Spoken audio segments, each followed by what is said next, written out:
Yes. Hello, everybody. My name is Pan. Okay. I'm a fishmonger. So I run a couple of stores, wet market stores around Singapore. And basically, I'm here today to talk about failure, not success, failure. Okay. You'll see why in a moment. Okay, I'll bring you through my story. Okay. When I was young, okay, I started working when I was in primary 5, 11. So my mother started her fried carrot cake store, cai tao kueh, you know. She was selling cai tao kueh in a coffee shop. So when I was 11, then she wrote me down, then she brought me, and weekends I'll go down, help her to collect money, help her to deliver the cai tao kueh. Because last time, not like now, everybody self-service one. Last time people, you have to really serve them, you have to bring to their tables one. So last time I was I was young, I was helping her with this one. Then I sort of experienced, because my mom is also quite entrepreneurial, but it really didn't the cai tao kueh really didn't manage to support our living. So 2 years later, she closed down the shop. She opened a hawker store at the hawker center. She sold ice kacang. Wow, lucky, even better. You know, ice kacang, 2 weeks closed down. You know, some days, really, some days, the revenue that we bring in for the day, it's not even enough for next day, you're going to buy 1 carton of canned mixed fruits. You don't even have enough money to buy 1 carton of mixed fruits the next day. So this is how bad it was. And then 2 weeks, the ice kacang business lasted for 2 weeks. But we still had the store. So what happened? So my mother went back to her fried carrot cake. Okay, fried carrot cake was okay, doing well. But it was still 1 item only. So gradually, she started to increase her items at the store. You know, so in the morning, we had economic bihun, we had mee rebus, we had lontong. Then afternoon, we got fried carrot cake, fried oyster, we got ngoh hiong hei piang, we got satay also. No, one store, you know, it's not we got 6 stores. One store, 6 in 1, the hawker store, NEA hawker store, 6 in 1. So when I was young, I was already exposed to all this. So I was not disadvantaged. But in a sense, I actually, because I got paid when I helped my mother. So every day that I go down, I get $20. So among my classmates, even though they are better, but they are more well-to-do, but I really got the cash to spend one. No, people after school, people go to shopping center. They eat Long John Silver's. I eat McDonald's, KFC one. Different. Because I got money, I earn money. No, so after the business was okay. And then after that, after some time, the business took a toll on my mother's health because it's very hot and timings are long. So she went into the fish business. She's a fishmonger also. So the fishmonger business has been good to us, has been good to her. She's still a fishmonger right now. So for myself, because since young I've been exposed to hawker centers, helping out. So I wanted to break out of this cycle. You know, I studied hard. You know, I don't want to next time grow up become fishmonger. I don't want to next time grow up sell cai tao kueh. You know, so my grades were okay one. You know, my grades were okay. You know, but in the end, you know, still come back. So actually but okay. So actually my first business was. It's not actually business, it was actually an idea in my second year of poly. I wanted to start a sports magazine, local sports. So we had all this preparation. I wrote in a couple of friends to become writers. And also, we talked to publishers, we talked to printers. But somehow, after everything is done, we didn't push the button to launch. So we had the mock-up and everything, segments, everything, but we didn't push the button to launch. So I count that as a failure. Failure 1, my own business. Second failure, after poly, there's a period of time where we were waiting for enlistment, going to army. So this period of time, I took all my savings. I opened a Pasar Malam store. Pasar Malam store selling chicken and pork skewers. So also super jialat, 2 weeks, all my savings gone, closed down. Then I had to go to work for other people, go find a part-time job, make back the money. See? So that's my second failure. Then after my ORD, I came out. You know, I work in the office. You know, because I've got the qualifications. You know, I'm not like Nicholas. You know? I'm not restricted. I'm not restricted by paper qualifications, you see. But somehow I didn't, there's something missing, you know. So I was thinking, then I was preparing to climb the corporate ladder, so I enrolled into this evening course, degree course with SIM. So, but along the way, as I was climbing the corporate ladder, then I was thinking, something missing, leh, not right, leh. Maybe this is my destiny. I was born to become a fishmonger, or I was born to sell fried carrot cake. So, in the end, 1 year after my ORD, after 1 year in the workforce, I quit my job while I was still in doing my part-time degree. Then I started my own fishmonger business. So I got my first store at Red Hill. So it was at least it was something I knew, because I've been helping out my mother. So I know all the really basic stuff. I know how to gut fish, I know how to scale fish, all the really dirty work I can do. And then the learning curve is also not that steep, because my mother is there to guide me. She runs her own business, I run my own. I use my savings, so her profit, her revenue, everything is her side. Whatever I make, I come with money, open a store, then I make everything is my side. So luckily, business was good. Wow, the first store was at Red Hill.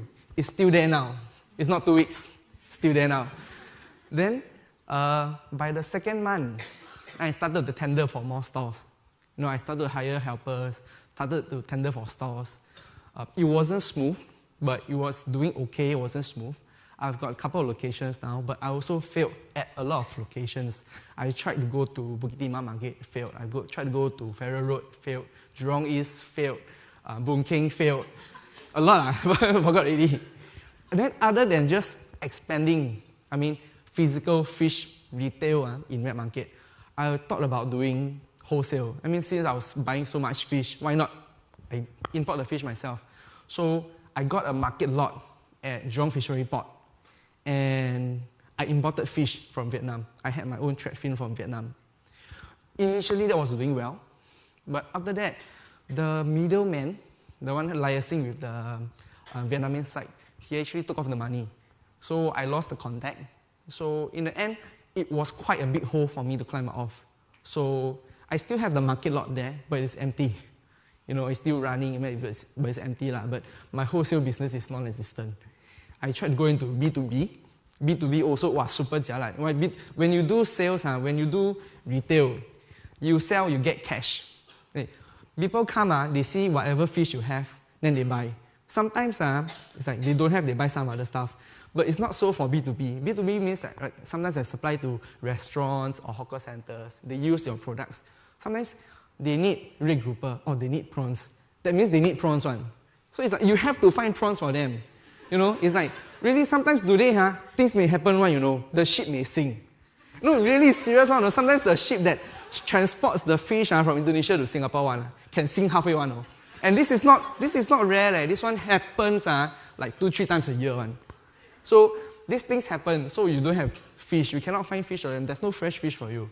So and they'll make noise. There's a lot of conflicts, and then there's a lot of, because everything you sell by credit. So when people take off your money, there's my last 2 months of hard work, last 3 months of hard work, that's gone. You see, these kind of things happen. So in the end, I'm still back to square one, back to selling fish online. That's how many failures already. I lost count. Never mind. I also tried to do online. Yeah, online. I tried to sell fish online. That one also still jialat. You know, there were times I think marketing also not done well. There were a few times like few weeks, 0 order, no.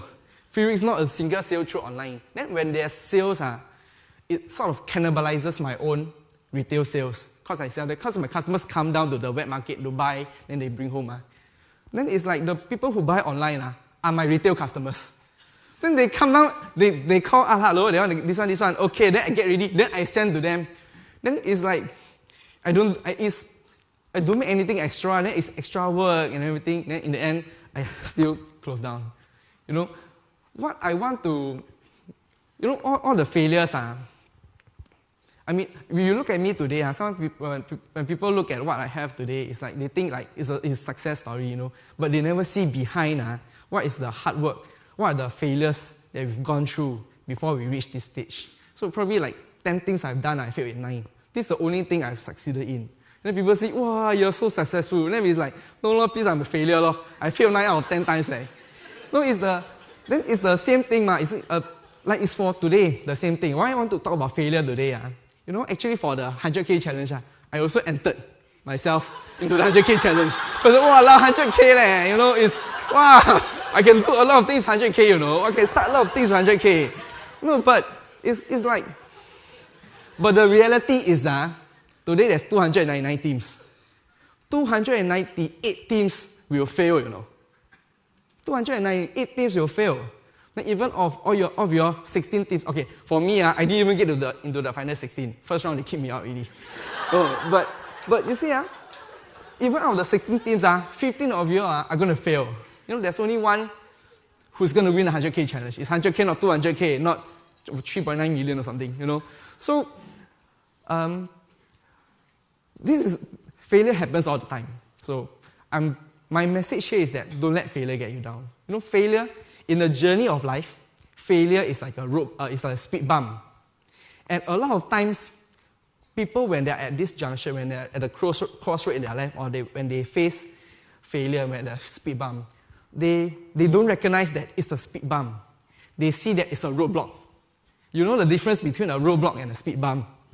The speed bump will slow you down, okay? But you'll still get over it. A roadblock is like, oh, no more, really, stop. So, we got to treat failures like speed bumps and not roadblocks. And we also got to apply this philosophy to life also, not just business. Because when we talk about failure, I mean, this is a business setting, we talk about business and everything, business success. Sometimes life can fail you also. Not just your business fails you, life will fail you also. So when life fails you, then what do? You can get over it, or you can stop. Roadblock, that's it. What do you want to do with it?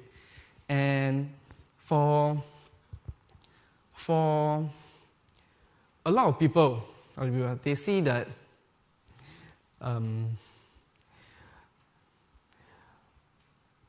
they see the only way to go through life, is to have success in some point. But it's okay one. If you go through your whole life, you're 50 years old, you still haven't found your one success. You tried 1,000 times. You fail 999 times. You still 0. But at least, you still got your 1,000 stories to tell. When you're old, you go coffee shop, la coffee, you still can tell people, oh, I fail 100 times, I fail 1,000 times, It is just a process of life, because the reality is like this. Only the people who are successful will get featured, will get acknowledgement. People will know about people who succeed, but people will know about those people who have failed. If my businesses haven't picked up, my retail business hasn't picked up, I wouldn't be here standing talking to you. I'll still be failing. People don't know all the hard work I'm going through. It still goes on. Life still goes on. So it's also a word of advice to the 298 teams, me including, who never win this 100K challenge. There's ways. You don't need the 100K. There's ways you can do it. It will slow you down. You can make some ways. Don't let your idea 胎死腹中. You haven't begin building your idea. Let it die halfway already. So this is basically my mission to you today, So don't let failure get you down. Thank you very much. Thank you.